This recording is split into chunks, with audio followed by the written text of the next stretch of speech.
Terus mantau dengan Foni, perhatikan sebagai orang Tonyoi, dan ini tanah kelahiranmu.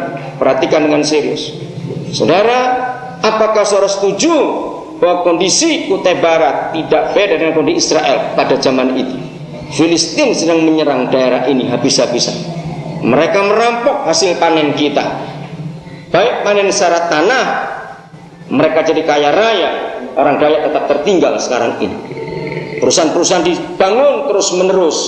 Tapi apa usaha orang Dayak? Secara umum saya berkata, nggak 1-2 orang dijarah oleh Filistin. Secara moral orang Dayak pun sudah hancur sekarang ini, dan banyak lagi. Maka itu kalau gereja tidak mau merubah cara pelayanannya dan tetap mengandalkan ibadah minggu saja dan tidak mau merubah cara yang baru, maka akan punah kekristenan di tanah ini. Hitung baik-baik, khususnya saudara-saudara orang-orang Dayak. Jangan tersinggung kalau saya akan banyak kata tentang orang-orang Dayak, sebab kepada saudaralah Tuhan mempercayakan tanah ini. Dan kalau sampai orang lain memerintah, saudara jangan salahkan orang lain, sebab saudara tidak bertanggung jawab untuk membina generasi yang akan datang. Dalam kondisi Israel hancur seperti itu, panen dijarah, mereka ditekan dan sebagainya. Lihat ayat 2, menarik sekali untuk dipelajari.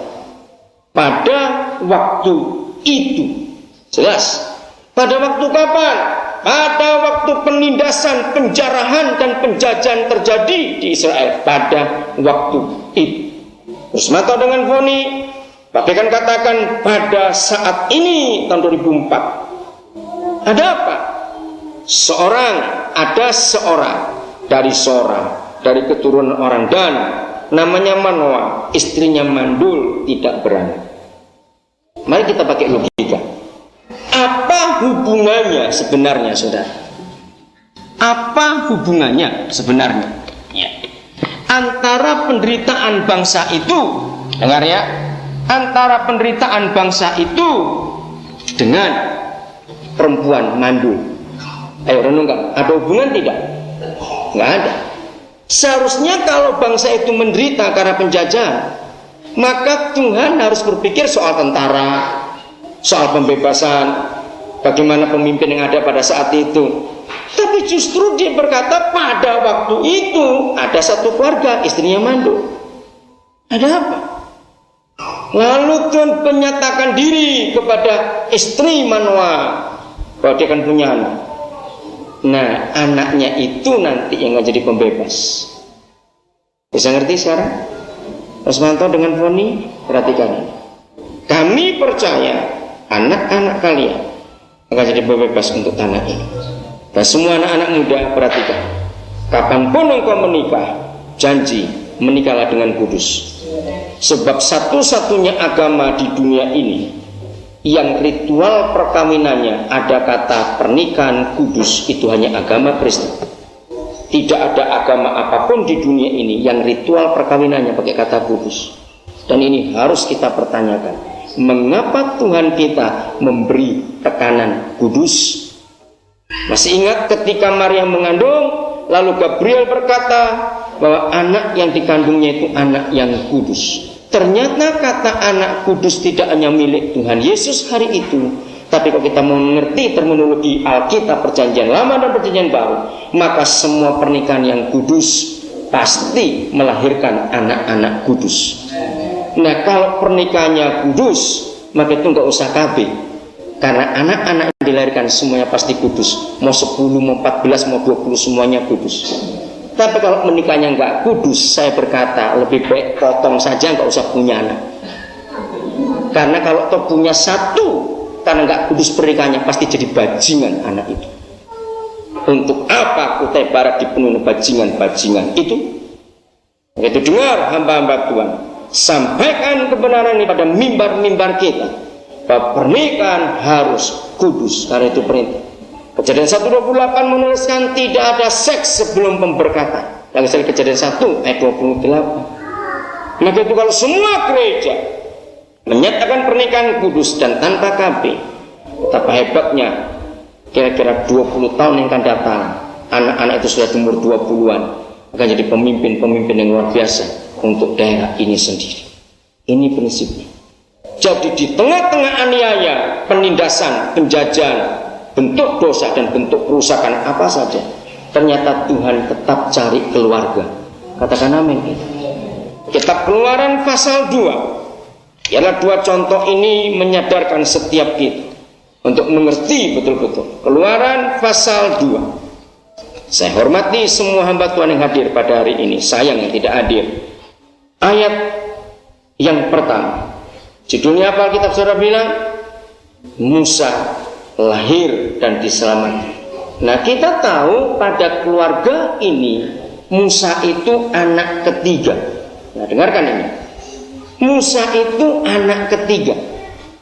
Mengapa pada anak pertama yaitu Harun dan pada anak kedua yaitu Miriam Tuhan tidak berurusan?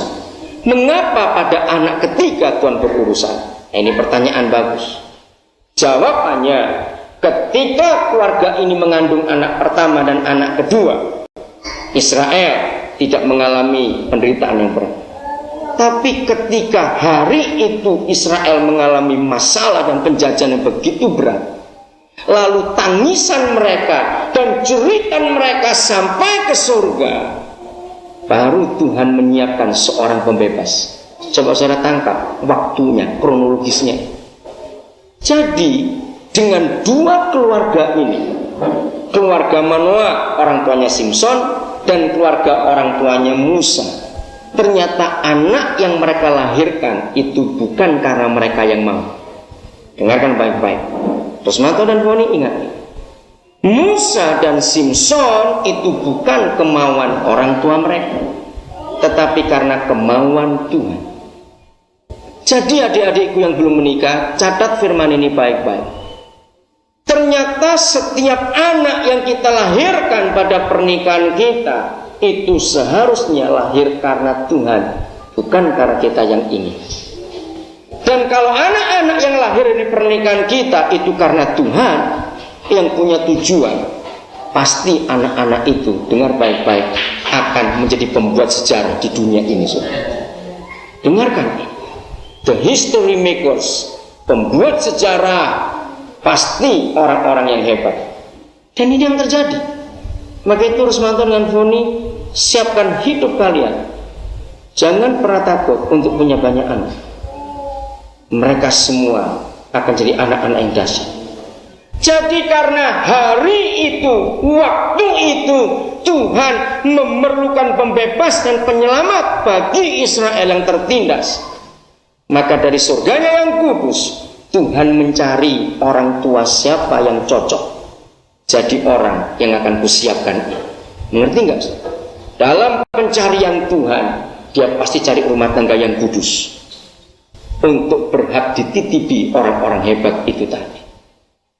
Jadi Musa lahir, seorang laki-laki dari keluarga Lewi kawin dengan seorang perempuan Lewi. Anak-anak muda, perhatikan firman ini. Bagaimanapun juga tidak boleh yang tidak seiman dalam nama Yesus. Keluarga Lewi harus dengan keturunan Lewi. Katakan amin. Ini prinsip mutlak kerajaan surga. Apapun alasannya tidak akan diizinkan. Lewi harus dengan Lewi, orang percaya harus dengan orang percaya. Nah seterusnya Musa lahir. Yohanes 1 ayat 13. Kita lihat Yohanes 1 ayat 13. Perhatikan firman ini. Yohanes 1 ayat 13. Saya tahu banyak saudara kita bawa Alkitab, karena kebiasaan kalau pemberkatan nikah ya paling cuma khotbahnya ayat itu kita semuanya hafal. Jadi saudara nggak perlu bawa. Saudara, Yohanes 1 ayat 13 saya akan bacakan. Saya akan tambahkan sebuah kata di depan ayat ini untuk mempermudahkan pengertian kita. Ada orang-orang, berarti jumlahnya jamak bukan satu. Ada orang-orang yang diperanakan, yang dilahirkan bukan dari darah atau dari daging. Jelas ini untuk Yesus.